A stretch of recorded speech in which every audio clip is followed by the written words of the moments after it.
Don't you know, come straight up. You got to come straight up. Don't you know, come straight up. You got to come straight up. Don't you know, come straight up. You got to come straight up. Don't you know, come straight up. You got to come straight up. Don't you know, come straight up. You got to come straight up. Don't you know, come straight up. You got to come straight up.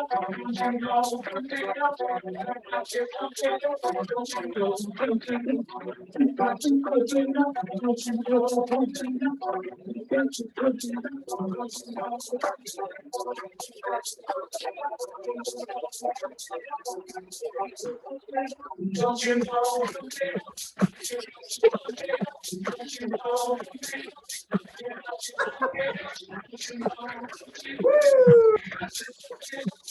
know,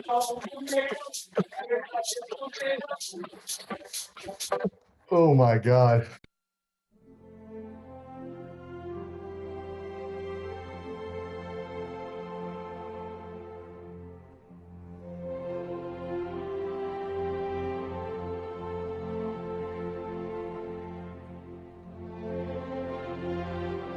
I'm 100% with you, and I've got to say, Eckler's not the most explosive guy, like 22.5. I'm not going to beat around the bush. It's just, it's Jack. I mean,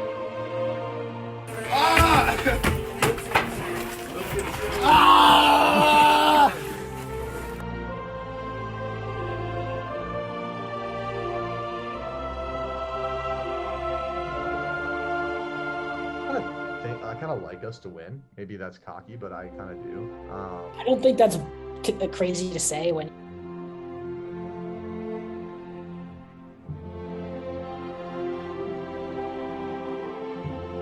Was that Prago's first round pick though? Yes.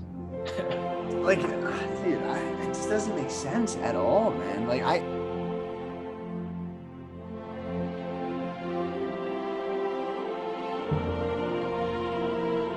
think we can do some damage. I think it also might be the map.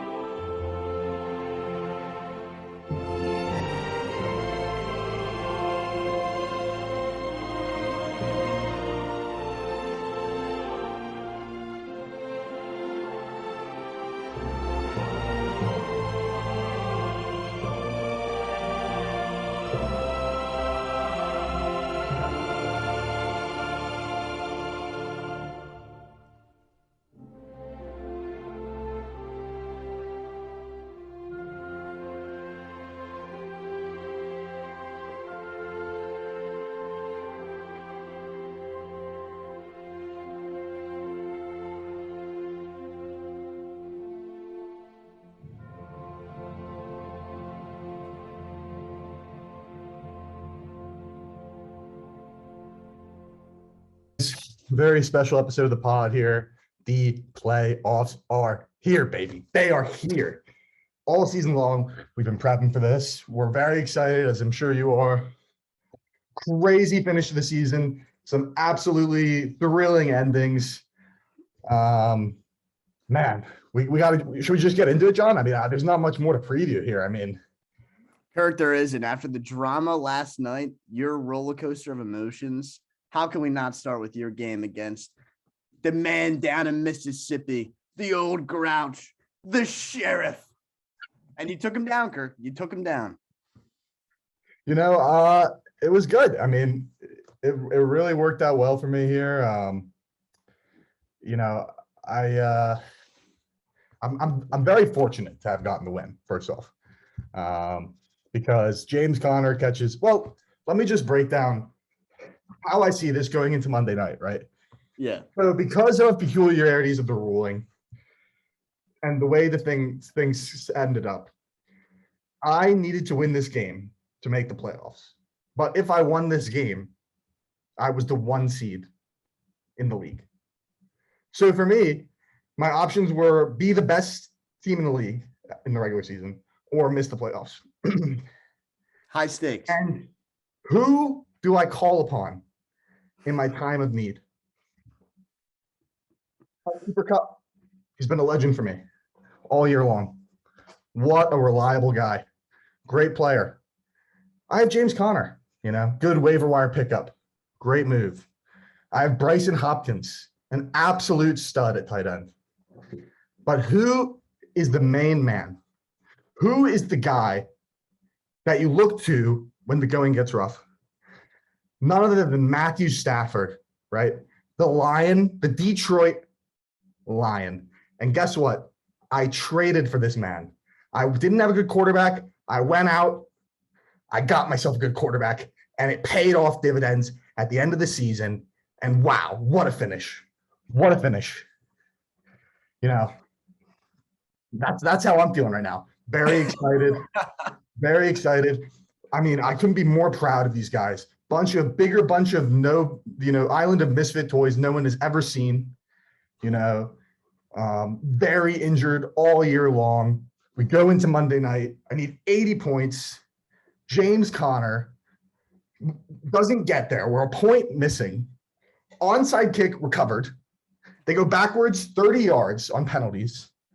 And Kyler Murray dumps off a pass that he should never have thrown, that James Conner should have batted down to have the best chance of winning the game. He catches it, goes forward for about 4 yards. I win the game. Unbelievable finish. Absolutely amazing. Wow. This is what fantasy is all about. And the implications are that it kicks Sheriff out of the playoffs and it keeps me in at the 1 seed. So unbelievable. Kirk, just, you touched on this, but take us through. Arizona has that drive before they kick the onside field goal there. They drive it down and James Conner doesn't touch the ball. How down and just absolutely spiteful were you at that moment? Well, it's brutal too, because so what happens is I think I'm down like 4 points. And then the Rams have a drive that gets me, I'm down like 8 points. The Rams have a drive that gets me down like half a point, right? And I think the Cardinals get the ball and Conner gets 2 rushing attempts and gets absolutely bottled up for like 2 yards. It's not enough. And they turn it over on downs. So then I need, Stafford or whatever, Cup to do something. Nothing happens. They punt. And then they just use Conner in pass pro the rest of the game. He was even in pass pro when he caught the pass. Like he missed first off, he was terrible out there. They should have just put a tight end out there. I don't know what the hell they were doing. If he's not going to run routes, he can't block to save his life. But wow, what an ending. He misses a block. The Rams have a good pass rush. They're getting the Murray, and I mean, he lost his head and threw a ball. I mean, it was literally, he was standing in the middle of the hashes. No way he was getting out of bounds. Craziness. The check down on 1st and 45, just an absolutely stunning move. And it propels you from out of the playoffs to the number 1 overall seed. Kirk, I mean, that is fantasy football. You can't make up that storyline. The drama, the intrigue, the absolute mayhem of fantasy football was on full display last night. And, you're sitting here on the right side of the team name victory or death. But man, the poor Sheriff, the America's sweetheart, if you will, just absolutely devastating to see him fall out of the playoffs here. So brutal. And I mean, when you look at his roster and you see good performances across the board, except for Amir Abdullah, and you think, well, who would he have been playing if he had all of his best options available? And it's Jonathan Taylor, who has the latest bye in NFL history, and it cost him the season. But I mean, props to Sheriff. I think he also had a very turnaround because this roster was not very good. And he took what he had and he made it like better. Very impressive. But man, what a finish. Craziness, Yeah. Do you want to give any props to the Dallas Cowboys putting up 24 on defense for you right there? Anything you can say positive about the Cowboys? Well, Micah Parsons, let's be honest here. When Micah Parsons got drafted, I'm a massive PSU hater. I laughed my ass off. I was like, oh, just with the Cowboys get an off-ball linebacker, defense solved. Like, and the dude isn't they just use him as an edge rusher. Like, I don't know, like that's brilliant. Like he's so fast. Like what a good, Mhm. I don't know who their defensive coordinator is, the former Falcons head coach, right? Quinn, yeah. Great move by him because he's just a Mhm. monster off the edge. And yeah, that defense is impressive. I mean, they beat Washington, you know, via their defense, not their offense. Yeah. Oh, So 100%. I've been very fortunate. I don't know if it's fortune or good moves. I think it's more fortune, but I've gotten some nice defensive pickups over the years. I did I did start the Browns defense when they scored -5, which cost me a game against Santi earlier in the season. But like everything else in that, I've always had good performance there. Yeah, I've had a good year on the waivers. I mean, you can say that I've been very cocky about that. I've been, tooting my own horn. I think it's mostly because I've never had a good waiver wire pickup in my entire life. And this year I have like 6 of them. So very happy, very And you fortunate. needed all 6. Oh, I needed everything I Needed could get everyone. here. Yeah. And it's funny, it might come back to bite me in the butt because I think Connor got injured on the last play of Yeah, the game last week, but I haven't been healthy here. I got the bye. So I'm riding high. I feel for Sheriff. He had his best season ever. More wins than his previous 2 seasons combined. But it's just this close, to making the playoffs. Just Yep. a game of inches, man. Oh man. And Mark texted in the group chat that the sheriff was pissed. And I'm just glad I wasn't a criminal down there in Mississippi in the sheriff's jurisdiction. Because dude, he probably took that out. Watching that game, man, I would have lost. Oh I my probably God. would. I don't know if I could come back to fantasy football. That's just an agonizing defeat right there. And for the season to end that way, I mean, man. Yeah. Oh man, poor guy. But Kirk, I mean, I think the Sheriff has been one of the hottest teams in the league the past couple of weeks. Really since he traded for Jonathan Taylor, and having Taylor out, I actually think, that adds a little bit of parity, dude. I didn't want to play the Sheriff. I'll say that as another playoff team. That dude was hot. Dude, I mean, think about this. If you plug in, 20 for Taylor instead of Amir Abdullah's 15, that's an explosion of points. And like Jonathan Taylor he's probably scoring more than 20 every week. You know what I mean? Oh, So, his average is probably 23.7 average. and that's with the bye last week, right? That's not playing. Dude, every week. Dude's Yeah, such a beast. he's a monster. So, I got very fortunate, obviously, but I also had my own injuries I was dealing with. But yeah, I mean, the Sheriff was surging. So, I think people are probably pretty grateful I got him out of the play. I don't think anyone wanted to play him. So.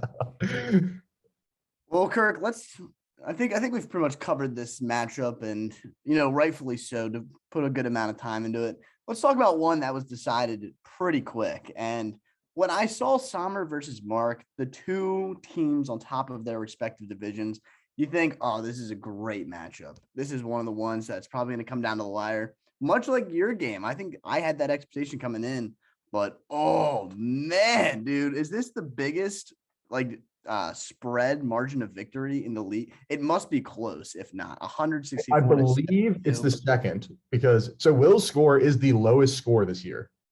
72.8 is the lowest. Yeah, I did look. It was the lowest score this year. He got 2 points less than Prego, but Prego's second lowest score of the year came against me, I think, when I scored the highest point total of the year, which was 185. So I think I beat Prego by over 100 points one week, which was the widest margin this year. But But a close yeah, second. But that's obviously- also you versus Prego, and not Right. 9-5, 9-4, 9 and whatever, 8-4, 5 team going up against each other. Right. Well, you know what? We should talk about this a little bit because, we don't want to break down. Me and you talked about this. We're kind of just going to run through the implications a bit.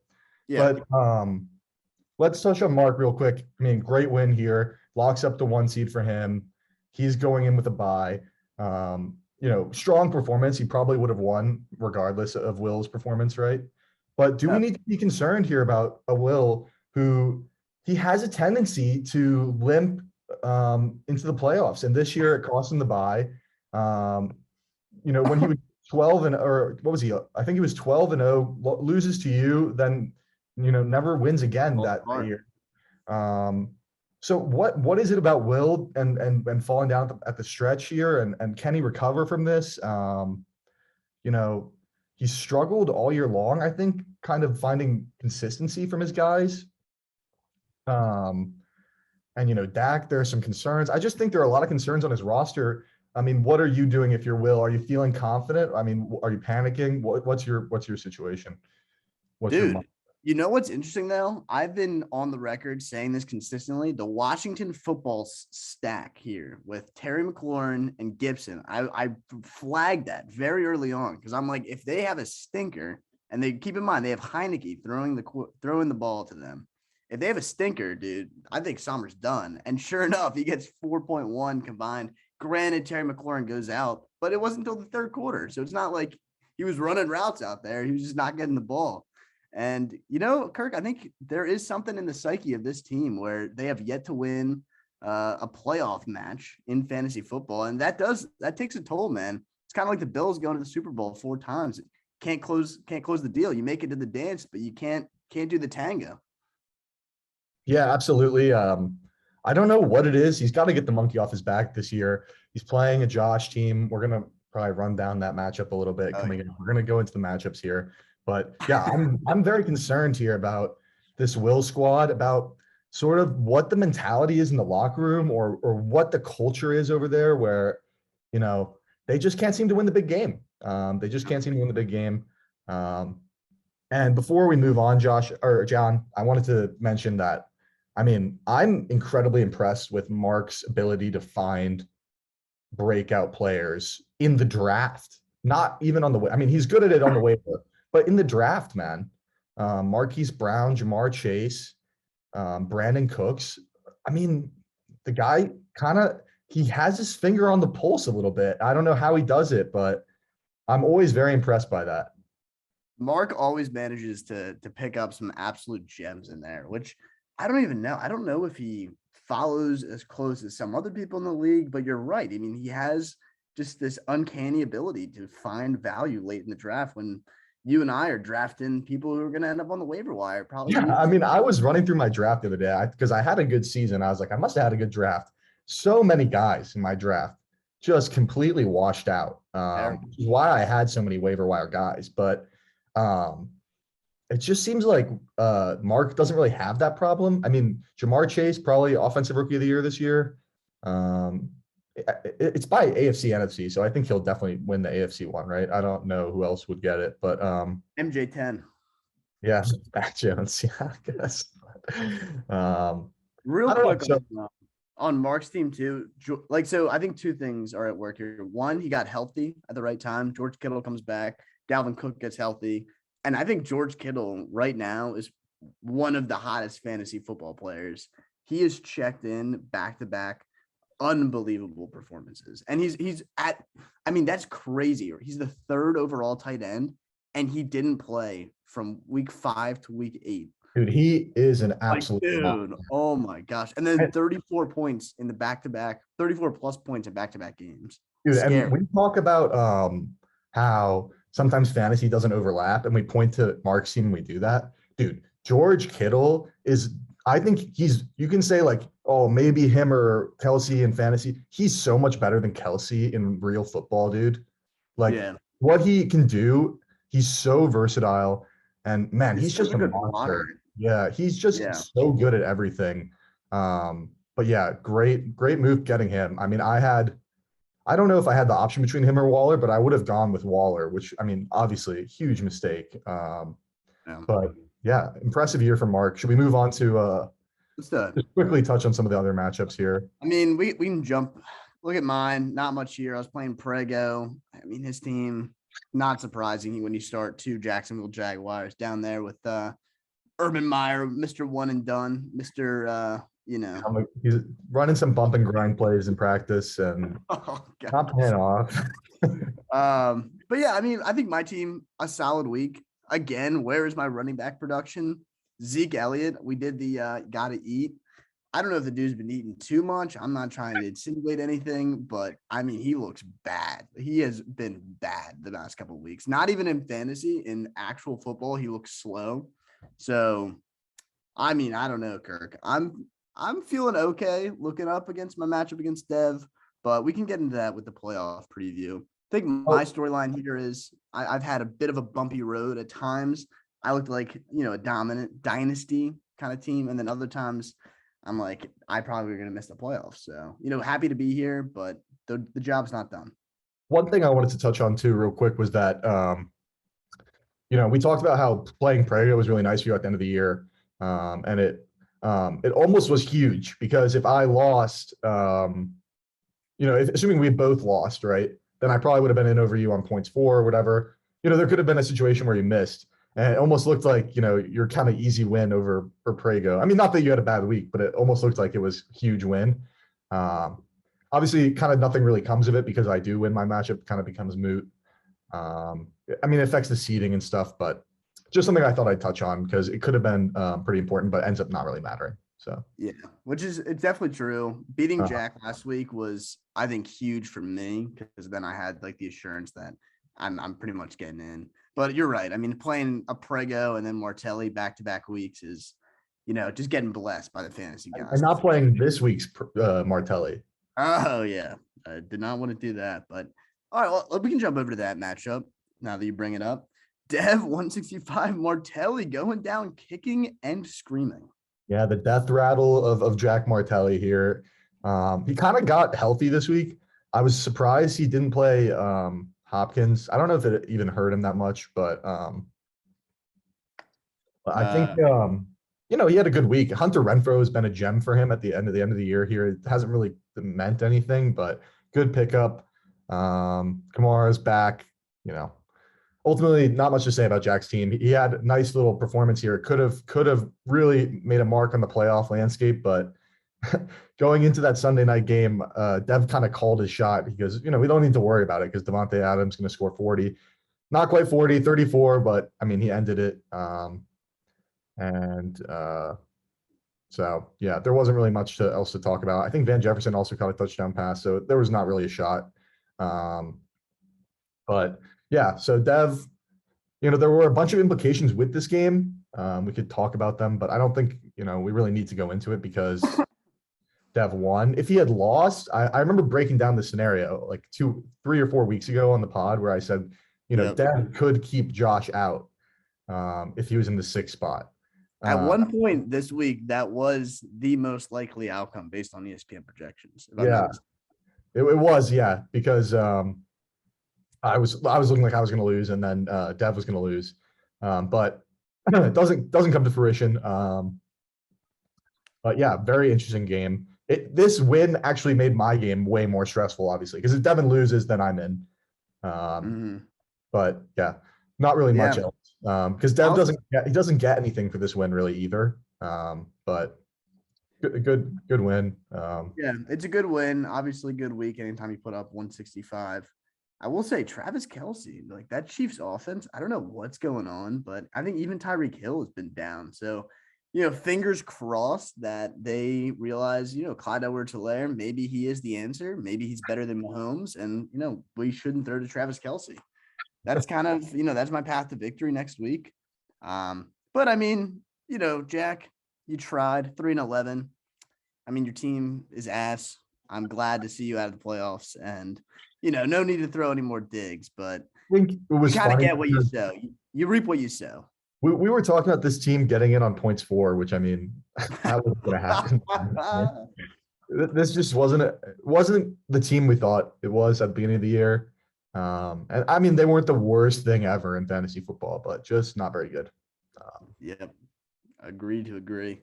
And then let's talk quickly about Santi versus Josh. And dude, poor Santi, man. Like that's another one where, I'm pulling for him. I gave him a lot of good gas, really hyping up his team early on. Thought they were great. This is kind of what I imagined, seeing the team come together, have a big performance like this.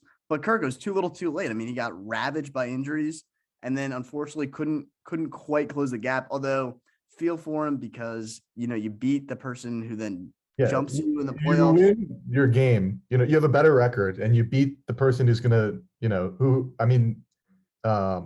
could have had the same record and Josh could have had more points for if he just won this game. But Josh didn't win this game. I don't know. I don't like the new format. We can talk about it later, but I feel for Santi here because I don't think anyone wanted to play Santi either. Santi and the No. Sheriff both out. I thought they were the hottest teams, kind of. You can talk maybe about Mark's team as well, is very hot right now, but these two teams, man. I mean, Justin Jefferson has just been lighting it up. Barkley's back. Higgins has kind of taken over a bigger role as well, I think. Yes. And just, everything is clicking for his team at the right time. And, he did enough to get 8 wins. That should be good enough, I think. But whatever, not here nor there. Rough season because if this roster is healthy, I don't think we're even talking about it. I think that he probably would have gotten, 9 or 10. He might have been even the 1 seed based on how things kind of unfolded. But yeah, and I forgot James Robinson was pretty good. He obviously, over Meyer and Benchen and the Jaguar situation, but dude, Santi had a really good team, and we'll talk about it later, but dude, if I beat the person jumping me by 60 in the final week to go up 2 games over him, I would be absolutely livid. So, I'm sure we'll debate in the off season. Well, Josh squeaks in on a technicality that he created. I pointed out the irony in that. Okay, almost you got to think, was Josh, was he pulling some strings here? He comes up with this, really asinine rule, and then next thing we know, all of a sudden he's in the playoffs because of it. So, Kirk, I don't know. You expressed some deep feelings. I think Dev, we had a spirited discussion in the group chat, but. Well, let's set up the playoff kind of scenarios first, and then I think we'll talk about that a little bit more because I have some things I want to say about it. But I was also surprised because I had written off Santi making it if Devin or oh well, that's what happened. Sorry, I was confused, but no, you're right because I was factoring in Josh kicking him out. So yeah, it's just unfortunate because obviously he got the Sheriff loss would have been just as huge for Santi as it was for me if just brutal. If he had had a chance, but yeah. So finishing, also 4 win streak too. Like Santi was seemingly completely out of it, and then and we can talk about it a little bit later too. But Josh completely falls apart at the end of the season. But it is what it is. Do you want to go to break now and then break down the playoffs? Or you want to break down the playoffs first and then go to break? No, let's just wanted to say. So in the last 4, Josh loses 3 of 4, 2 games by 60 points. He lost by 60 points. And he only scored over one, he only scored 130 once, in that time when he needs wins. Yeah. And we can talk about like his losses too. Like show me the loss where he got really screwed over, like the 145 loss. Like where is he getting screwed over? Losing by point. Yeah, but it's not like he really scored a ton of points. Yeah, but all right.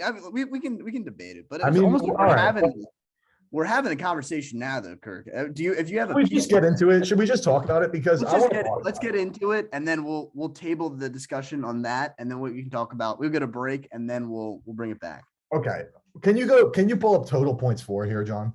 Yeah.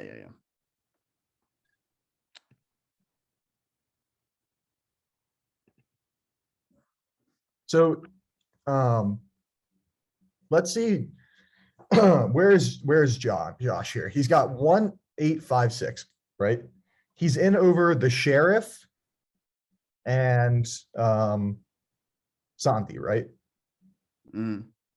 So where's Santi here? Santi has obviously, I think Santi, you could say, Santi or myself, I would say, but those are the 2 most injured teams this year, in my opinion. And he outscores Santi, and you look at the outscore, and you're like, oh, almost 200 points, right? That's huge, right? That's huge. Well, if you did not divide by 14, how big is that really? It's a little over 10 points a week. So, maybe you could make the argument, but then you go to the Sheriff, right? The Sheriff, he outscored by 75 points or something, right? 75 over 14 is what, 5 points a week? That's ridiculous, man. Why should he get in over that? That doesn't make any sense to me whatsoever. I get the expected record thing. I get all that, but it just seems to me like the reason you set up this format, because you're keeping out two teams that were surging, that no one wanted to play right now in Santi and the Sheriff. And maybe Josh is also a team that people don't want to play. I'm not saying that Josh doesn't have a good team, but how is it fair?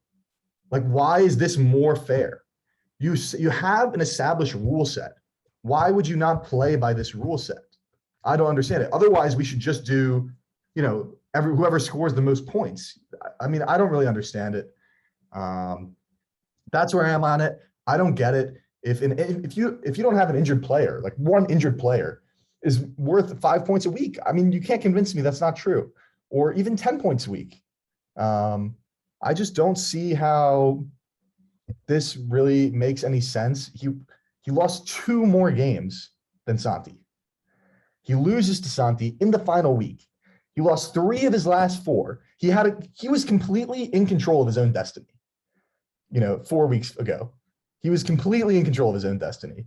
He's in control of his own destiny until like last week for getting in on wins. I think he still had a slim chance this week. Obviously, that wasn't going to happen, kind of, but I don't know. I just think it's kind of BS. Will and Josh and Jack are kind of the opposition to this. And, I will say, Will and Josh are the teams that usually score like a ton of points every year, it seems like. But I don't know. I just feel like that doesn't necessarily indicate you're the best team. And there are like a lot of issues with that. So why would we not just go by the established system? That's my opinion. What are your thoughts on that, John? Yeah, I mean, I think I have a couple of different thoughts. One, looking at points against, which is obviously imperfect, much like I think points for is imperfect, because I had a week where I scored 170, and then I had a week where I scored, 80. And then we can talk about expected wins, aggregation. Dude, fantasy is it is parity. Like, you won off an onside kick and you got a 1.4. Like, that is part of the game. And you were playing the Sheriff, and that's the reason you won and we're in the playoffs. Like, it doesn't make sense for me. I think from my POV, we should have either a rule where it's just points for, like, just forego the whole season if we're just going to have the 6th spot be in, because it's totally unfair for Santi to, like you said, it's a 60-point win against the team that jumps you. Just screams out to me that is unfair. And then for Josh too, like, the reason I put up points against here is it's not like he had the most points against. Dude, he was like he was pretty much middle of the pack. Was he 4th with 1805? Which is like, compared to Mark, that's pretty dramatic, or Santi.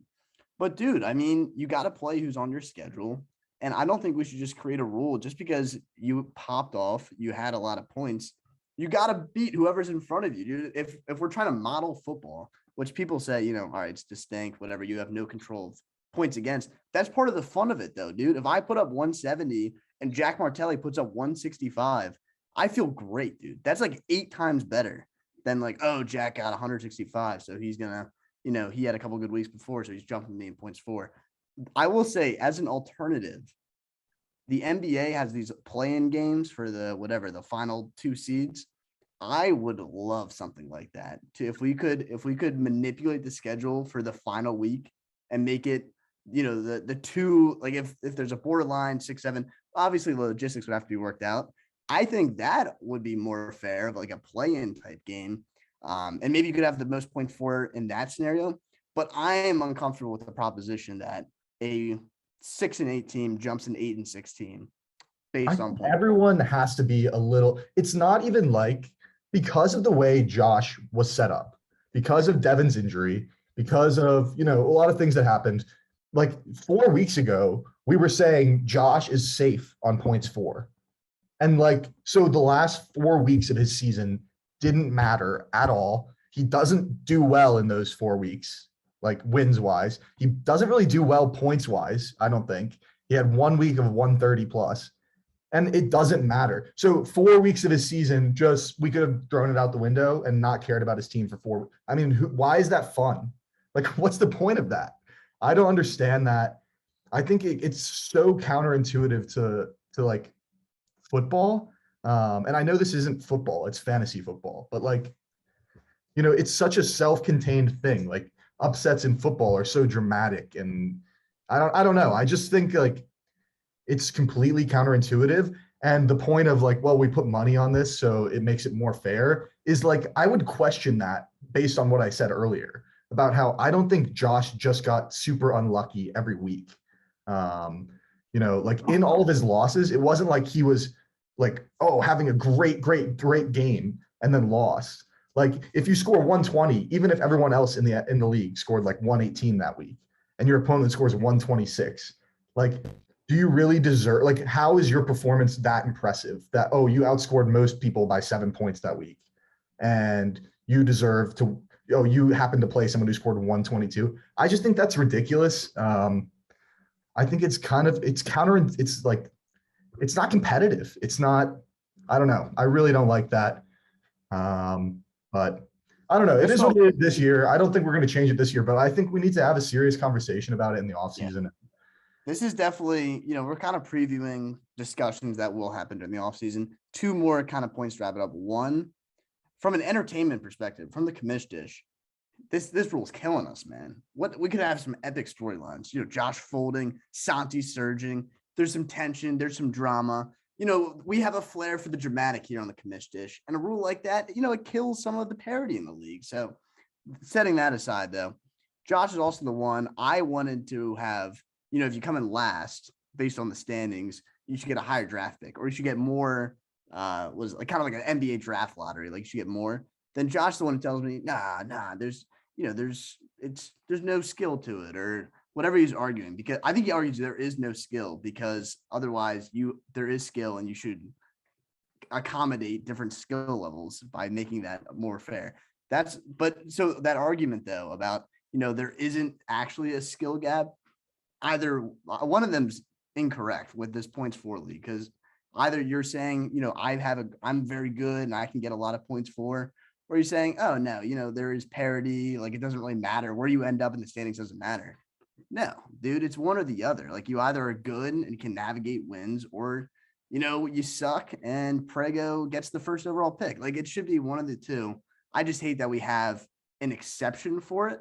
Like the 6, I think my issue is that it's just an exception for the number 6 seed. And then Santi's sitting on the outside like, all right, well, I got screwed. But I think you're right. I mean, it's not going to change this year. It should change in the future with whatever we do. Yeah. And I want to say too, like, I feel like we were saying like it should be one way or the other, but I also want to make it clear, like it should be one way. It should just be wins and losses. Like we shouldn't be playing out here like points for. I think that's ridiculous. But anyway, that's why I hate the stat too about like you play everyone in the league every single time. Yeah, that's not how it works. It's an interesting thing to look at, right? Like you can look at it and say like overall, you know, this is where you're relying on that for like to evidence your argument that, oh, I should be in because I would have. Well, every week is different, right? Like if I score 185 in a week where everyone scores like 130, right?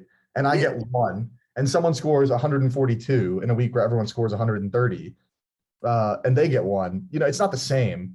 And I know that, oh, well, it would balance out in the points for, but not necessarily, because I was out here scoring literally every time I scored the most points for in the league, I scored the least points for in the league next week. So the quintessential boomer bust right there. You know, I don't know. We can talk about it later in the off season, but I think there needs to be like, I just think this is a bad rule, to be honest. I don't understand. There's not much else I can say about it. I think it's a really bad rule. I agree. I want to keep in mind that I like the play-in idea. I want to have a debate about that, about the efficacy of that. I think that's fun. That would be a fun way. What if, like, for some way, like, you need to outscore the 6 seed by a certain amount, and then you get a play-in? I would be okay with something like that. But it just seems so unfair that Santi doesn't, like, he did everything he could at the end of the year, and it doesn't matter. Yeah. All right. Well, I think that's kind of a good wrapping point. Do you want to let's send it to commercial then, and we'll come back and talk some storylines for the playoffs. Yeah, absolutely. All right.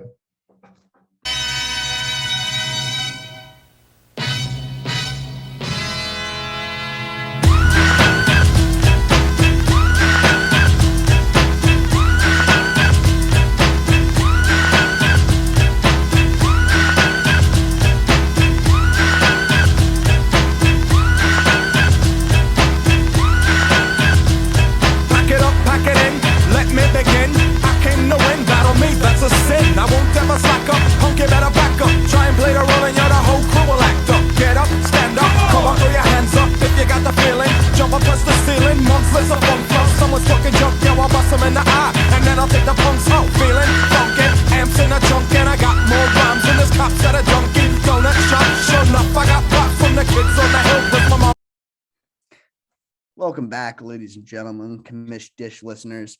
Kirk and I were talking during the break, as we often do, just shooting the shit. And, I told him, I said, Kirk, sitting here from our Golden Palace is the 1 and the 3 seed, or I'm the 4 seed. My heart goes out to Santi. Santi, his family, his next of kin. Watching from above, it's just, you feel for him. You absolutely feel for him. Does that make us heroes? It's tough to say, Kirk. I think we have to leave that up to the listeners, but we're great people, and our hearts do go out to those less fortunate than ourselves. Are we heroes? I don't think we can answer.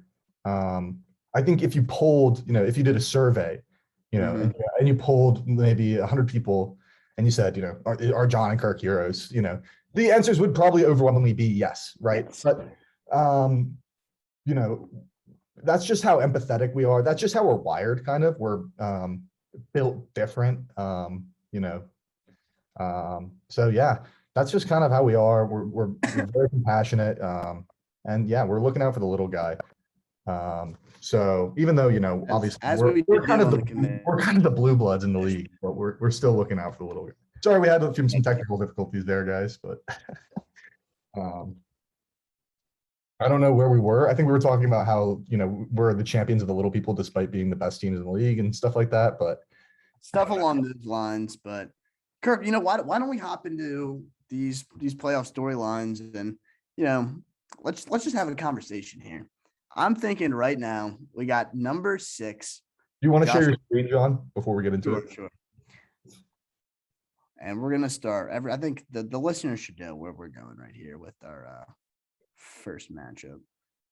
So scoreboard, and of course we're starting with Josh versus Sommer, dude.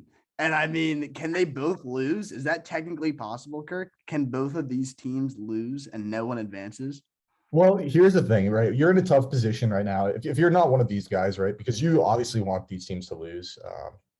Because obviously Josh, does he deserve to be here? No, he doesn't. No. Absolutely not. I think basically everyone except maybe Josh and maybe Will. I think those are maybe the only 2 people. If Jack is paying attention, and he has a hard on for analytics over the actual results of games, then Jack might be on top of that as well. But I think, these 2 guys are the only ones who would assume Josh would be here, but everyone else is probably rooting very hard against Josh. And, we were talking about, if a bounty game situation, how we would react. Will, if you're listening, we might have a similar reaction to the actual NFL with their bounty gate situation where I think they did nothing. So if you want to take out a few guys, that's fine. But at the other hand, my favorite thing about Will in fantasy is that he never wins in the playoffs. So it's kind of a lose-lose. It's kind of a win-win because one of these guys goes home. But unfortunately, one of them advances. Yeah, Kirk, it really is I think the league loses with this matchup because on one hand, you do like seeing potentially one of these teams losing. I mean, that is just sweet justice right there. Like if Sommer knocks out Josh by 50, I think we all can agree all right, yeah, I think that's right. Same time though, Sommer hasn't won a playoff game. And it's kind of it's comical at this point, really. He always does well in the regular season, and then who is that? The Bengals? He's the Bengals, dude. He'll go to the playoffs and then fumble the bag, so to speak. A lot riding on this game for both teams. On the one hand, too, right? You really want to see Josh go out, but as a team in the playoffs, I kind of want to be the one that beats Josh. I want to play Josh and beat him. And I think kind of everyone who's in the playoffs probably has, that mentality where they want to beat Josh. I mean, come on, even if you don't win the championship, but if you get Josh, you're a hero in your own right, in my opinion. So, Kirk, I texted the group chat when it looked like you were going to lose. I texted in the group chat. Josh said, "Who am I playing?" I said, "You're playing me and I'm taking you out." I remember, dude, I called you after I made it. I said, "I want Josh, man." I think Josh is one of the better teams too, but man, I just want to beat this guy. I don't know if there's anything else I can say. So cocky, despite being a 6-win team. I don't. But at the same time, Will, obviously, probably one of my bigger rivals.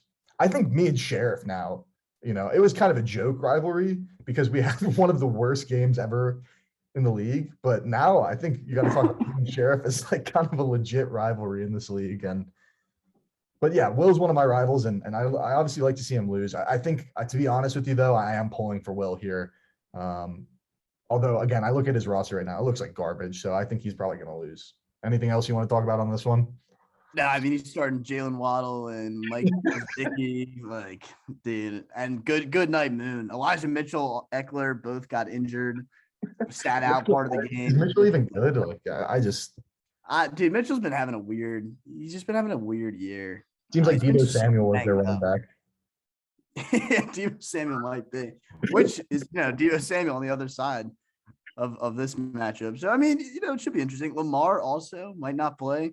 I mean, Kirk, this is And Dak is also bad. Like Dak's having a bad. Dak is objectively bad now.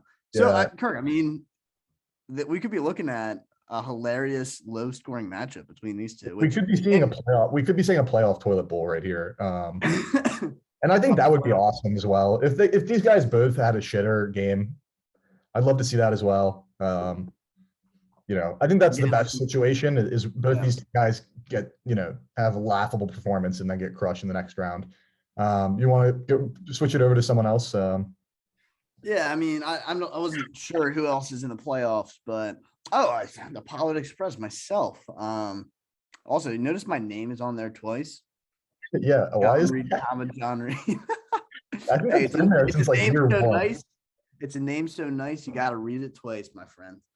But dude, all right. So I think my storyline, so to speak, for this game is the question of who has the better karma. So Dev looking like a dynasty, unstoppable, still finished with the most points for in the league, I might add. But man, ravaged by injuries, questionable trade, gave away Jonathan Taylor, didn't give him away, got Devontae Adams and Travis Kelce. Still definitely lost the trade though. I mean, giving away Jonathan Taylor, unfortunate. He's got some good running backs.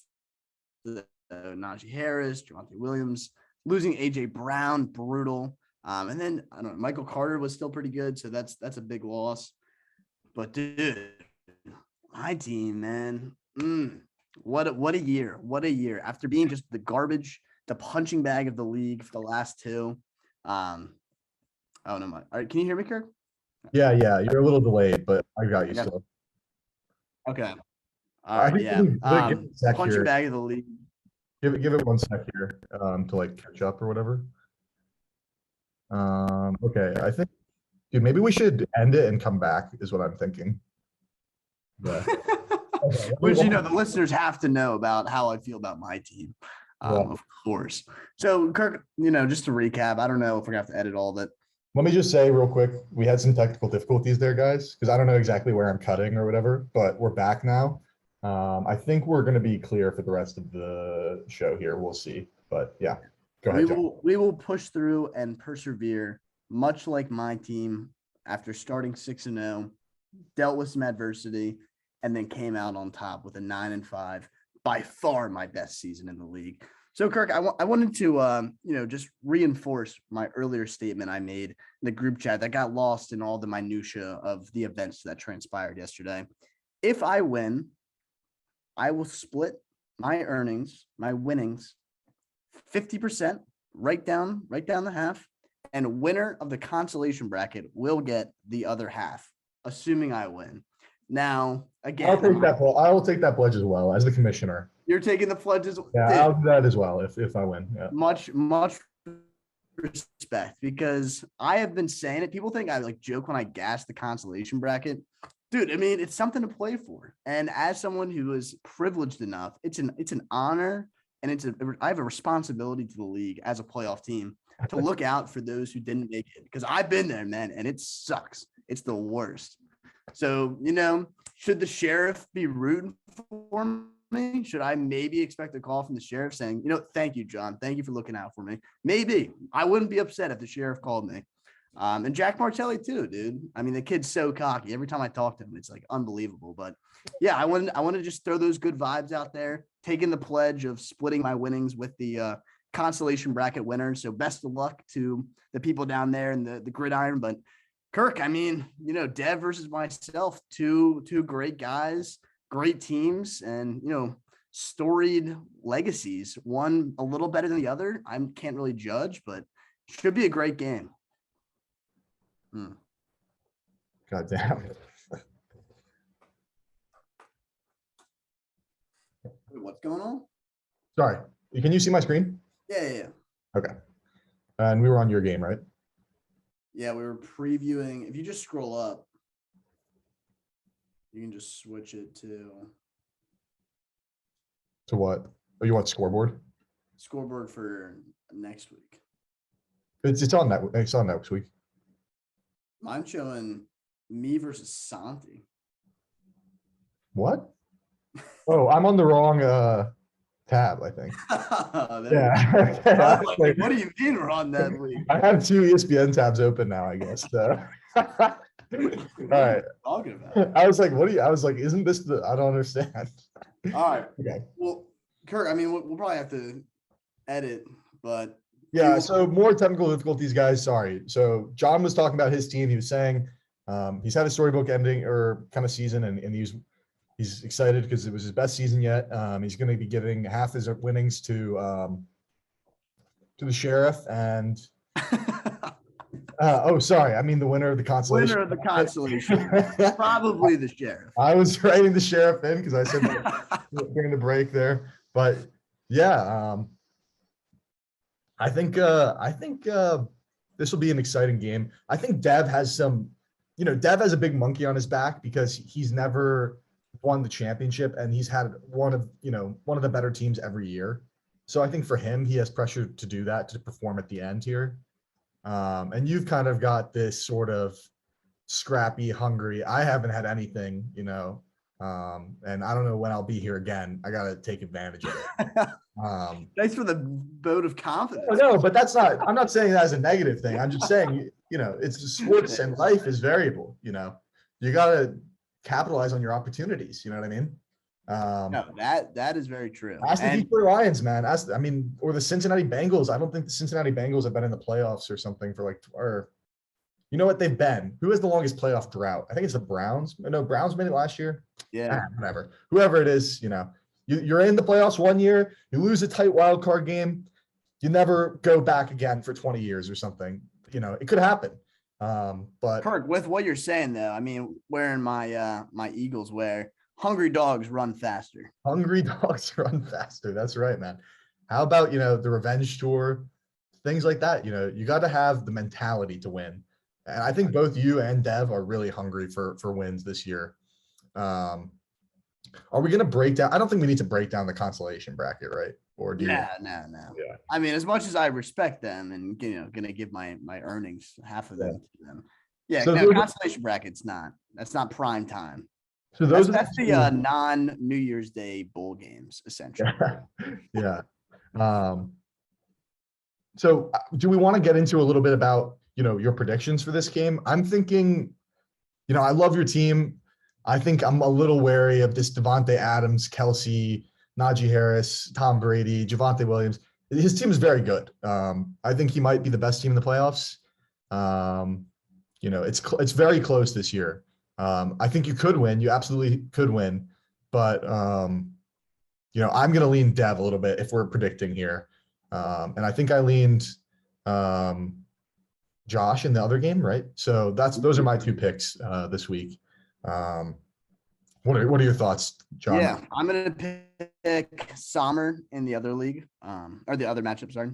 And then for this one, dude, the X factor is going to be Justin Tucker. I've been saying it for weeks now. My kicker is unbelievable. He doesn't miss, and he's going up against, I believe, the Packers. So I'm hoping, we get a lot of stops. Mark Andrews is just feeding inside the 20-20, and then Justin Tucker is just bombing. I'm expecting, if I win, I think Justin Tucker needs more than 20 points. But I mean, if we go straight up head to head, like all of his players played to expectations, all of my players played to expectations, I think pretty clearly Dev will win in that case. But we're just looking for someone to step up. Maybe it's Chubb against the Raiders. Maybe it's Zeke against the Giants. It's not going to be Zeke against the Giants. Maybe it's DJ Moore. Like, I need one of these unsung heroes on my team to step up, enjoy the spotlight, take the moment. And, that's what is going to take for me to win. With that said, Pollard Express 145, Alaskan Bullworms 135. Yeah, I mean that's definitely a possibility. I think, yeah, I think you need a little bit of an explosion to get it done, but it could definitely happen, man. It can definitely happen. And who knows? I mean, the Seahawks are they surging a little bit? I don't know, but Well, they played the Texans, Kirk, so that's a good team to surge against, I guess. kind of a get it right game. But yeah, so interesting matchups here. These are the two matchups going in. But I think we should also maybe, do you want to look at the actual playoff bracket here and talk a little bit about seeding and so how do I do this? I think I Maybe go to standings. Yeah. And then playoff brackets like at the top right here, right? Something like that. So I moved Josh in like about 2 hours ago. I think it's going to be shaping up really interesting. So one of me, you, or Dev is coming out. I like that. That makes me feel good. I want one of these three teams to win. So I don't know what to tell you.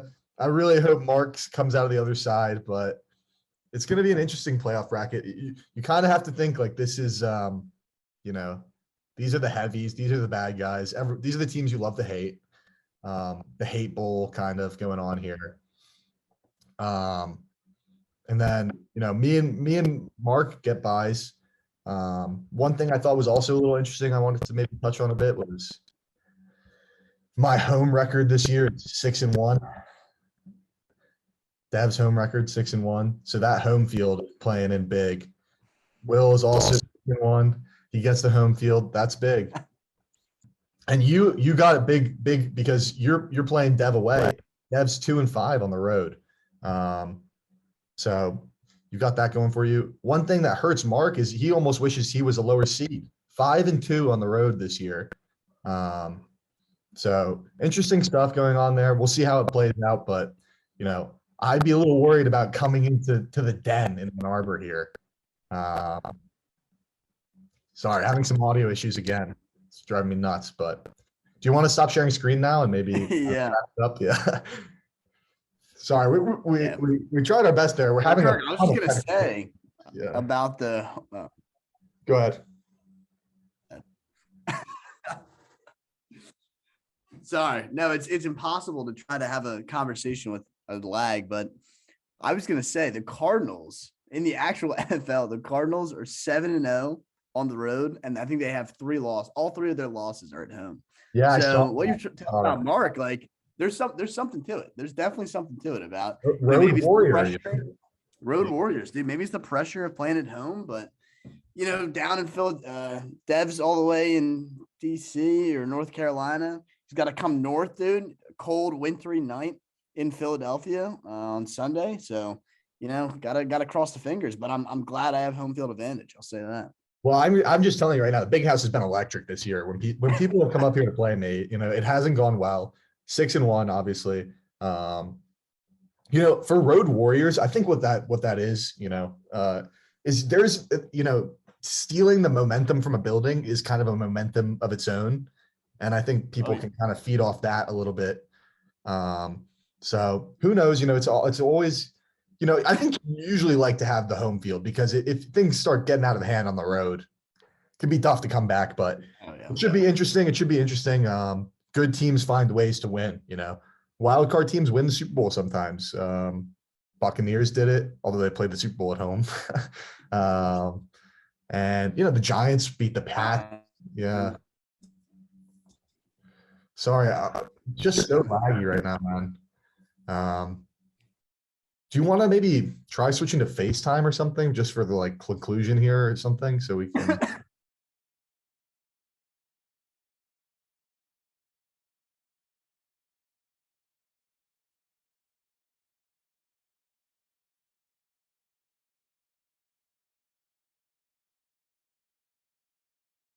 Nobody knows if the stock is going to go up, down, sideways, or in fucking circles. Least of all stockbrokers. Right? It's all a fugazi. You know what a fugazi is? No, fugazi. It's a fake. Yeah, fugazi. It's a wazi. It's a woozy. It's a fairy dust. It doesn't exist. It's never landed. It is no matter. It's not on the elemental chart. It's not fucking real.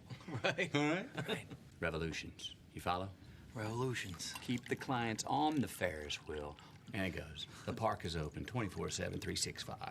Every decade, every goddamn century. That's it. Name of the game. How kitty? Thank you. Mm-hmm. Mm-hmm. Mm-hmm. Mm-hmm. Come on. Mm-hmm. Mm-hmm. Mm-hmm. With a common denominator. Mm-hmm. Mm-hmm. Ah. Mm-hmm. Ah. Keep it up for me. See how we roll. How the money comes in, the parade comes to town. Going down Broadway is a one-way street, whichever way I go.